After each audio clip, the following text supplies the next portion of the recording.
Today we're spending Bill Gates' money. He's got $100 billion.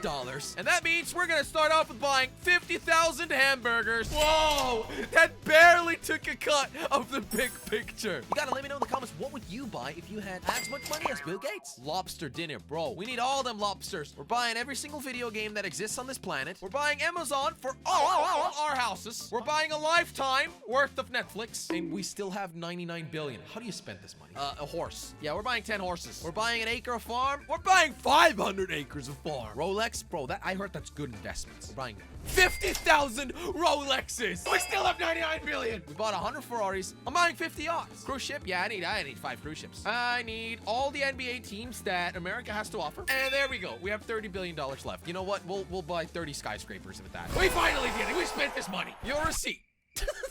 It's terrible.